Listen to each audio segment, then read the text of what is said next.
Arfin from tutoria.pk and I'm going to be your biology instructor for the rest of this session.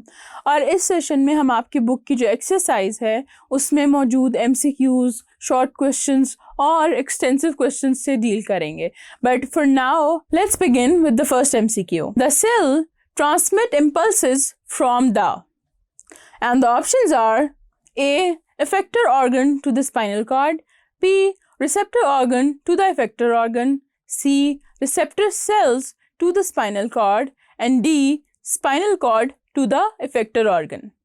अब आपसे ये पूछ रहे हैं कि सेल से जब इम्पल्सेस जो हैं वो ट्रांसमिट होती हैं तो वो किस रूट के थ्रू जाती हैं, वो किस तरह से जाती हैं. और नीचे जो ऑप्शंस दी हुई हैं उसमें ये है कि इफेक्टर ऑर्गन वो ऑर्गन है जिसने कोई रिस्पांस प्रोड्यूस करना होता है, उससे स्पाइनल कॉर्ड में नहीं जाती. फिर receptor cells to the effector organ, receptor cells से डायरेक्टली कभी भी इफेक्टर ऑर्गन के पास इम्पल्सेस नहीं जाते, वो एक रूट से होते हुए जाते हैं. So the correct option is C, receptor cells to the spinal cord. कि रिसेप्टर सेल्स जब वो स्टिमुलस रिसीव करते हैं तो वो वहाँ से होके स्पाइनल कॉर्ड के पास जाता है. इसलिए ये जो ऑप्शन है that is the correct one. The next MCQ is depolarization of an axon is produced by the movement of, and the options are sodium into the axon and potassium out of the axon, B. sodium into the axon to bond with potassium, C. potassium into the axon and sodium out of the axon, D. sodium and potassium within the axon towards the axon terminal. अब वो आपसे ये पूछ रहे हैं कि जब कोई नर्व इम्पल्स ट्रांसफ़र हो रही होती है तो उसमें एक स्टेप होता है डीपोलराइजेशन का. उसमें वो पूछ रहे हैं कि डीपोलराइजेशन कैसे होती है, क्या चीज़ है जो उसको ट्रिगर करती है. तो इन ऑप्शंस में से जो करेक्ट ऑप्शन है that is A, sodium into the axon and potassium out of the axon. होता ये है बेसिकली कि जैसे ही इन्फ्लक्स होता है सोडियम का अंदर आते हैं, वो एक्सॉन्स में आते हैं, उस टाइम पे उसके विदिन उसके बिल्कुल साथ से ही एक काम और शुरू हो जाता है कि बहुत सारा सोडियम क्योंकि अंदर आ रहा है तो पोटेशियम जो है वो बाहर जाना शुरू कर देता है. और बाकी जो ऑप्शंस यहाँ पे दिए हुए हैं दीज आर नॉट करेक्ट, क्योंकि अगर आप अपनी बुक में भी देखें जो इन्फ्लक्स ऑफ सोडियम की हेडिंग है दैट क्लियरली स्टेट्स के डीपोलराइजेशन जो है वो सोडियम के इन्फ्लक्स से होती है और सोडियम के इन्फ्लक्स के राइट आफ्टर जो है वो पोटेशियम एक्सॉन से निकल जाता है. The next MCQ is what will happen if the receptor sites on the postsynaptic membrane are blocked by a drug at the neuromuscular junction? अब आपसे ये पूछ रहे हैं कि अगर रिसेप्टर साइट्स ब्लॉक हुई हों on the post synaptic membrane. Post synaptic membrane का मतलब है कि एक इम्पल्स ने एक से दूसरे न्यूरॉन के पास जाना है, लेकिन जो सेकंड वाला न्यूरॉन है उसकी जो मेम्ब्रेन है वो ब्लॉक हुई है, वहाँ पे कोई ड्रग अटैच हुई है.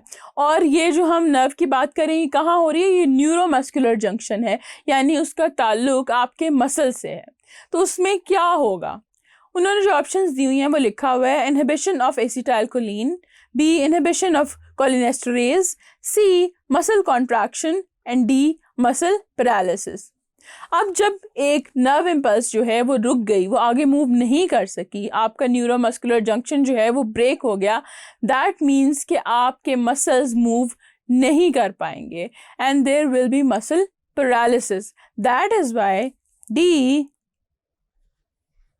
muscle paralysis is the correct option. The next MCQ is which of these are the first and last elements in a spinal reflex? अब ये स्पाइनल रिफ्लेक्स की बात हो रही है कि कौन सा सबसे पहले आता है और कौन सा सबसे एंड पे आता है.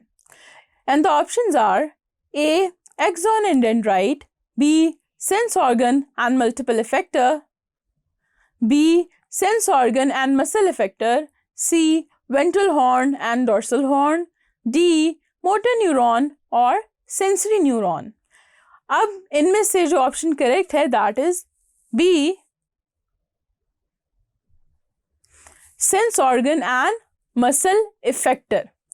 अब जो भी स्पाइनल रिफ्लेक्सेस होते हैं उसमें सबसे पहले जो भी ऑर्गन है जिसने किसी स्टिमुलस को सेंस किया है वो आएगा, और एंड पे वो वाला ऑर्गन आएगा जिसने कोई एक्शन परफॉर्म करना है। फॉर एग्जांपल, अगर आप किसी गर्म चीज़ को टच करते हैं तो आपका जो सेंस ऑर्गन है, जो आपकी फिंगर के पास स्किन है, वो मैसेज सेंड करेगी आपकी स्पाइनल कॉर्ड को। स्पाइनल कॉर्ड वापस मैसेज भेजेगा आपके इफेक्टर को, और वो क्या होगा, मसल इफेक्टर होगा। मसल कौन से होंगे, आपके बाजू के मसल फ़ौरन से आपके हाथ को पीछे को मूव करेंगे ताकि आप उस चीज़ से बच जाएं। दैट इज़ वाई फर्स्ट जो है वो सेंस ऑर्गन होगा और लास्ट जो है वो मसल इफेक्टर होगा। The next MCQ is impulses travel very rapidly along nerves to the leg of a man, which fact accounts for the speed at which they travel. अब आपसे ये पूछ रहे हैं कि जो इम्पल्सेस होती हैं वो टांग की अगर बात की जाए तो बहुत रैपिडली जो है वो ट्रांसमिट होती है। अब नीचे जो चीज़ें दी हुई हैं, नीचे जो ऑप्शंस दी हुई हैं, उनमें से कौन सा फैक्ट है जो डिटर्मिन कर सकता है या उसके होने से ये जो स्पीड है ये बरकरार है। And the options are A, a nerve impulse is an all or none phenomenon. B, the nerves contain myelinated fibers. C, there is a high concentration of sodium ions inside the axons. And D, there is a potential difference across the axon membrane. अब जो पहली तीन options हैं उनमें बात ये हो रही है कि एक इम्पल्स की कैरेक्टरिस्टिक बता दी पहले कि ऑल और नन फिनोमिनन है, but that does not define, that does not account for the fast speed. दूसरी बात ये है कि माइलिनेटेड फाइबर्स हैं। माइलिनेटेड फाइबर्स का जो ताल्लुक है एज सच वो नहीं है नर्व इम्पल्स से। In fact there are non myelinated spots जिन पे जो है नर्व इम्पल्स जंप करके ट्रांसफ़र होता है। माइलिन जहाँ पे होती है वहाँ से नर्व इम्पल्स ट्रांसफ़र नहीं होता। और जो हाई कंसंट्रेशन सोडियम की बात हो रही है उसका भी एज सच स्पीड से उस तरह से ताल्लुक नहीं है जितना एक पोटेंशियल डिफरेंस का ताल्लुक है। That is why D, there is a potential difference across the axon membrane is the correct option, क्योंकि अगर potential difference होगा ही membrane के across तो ही nerve impulse आगे और rapidly transfer होती जाएगी। The next MCQ is where are neurotransmitter receptors located?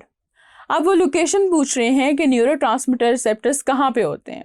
And the options are on the nuclear membrane, B, at the nodes of Ranvier, C, on the postsynaptic membrane, D, in the myelin sheath. And the correct option is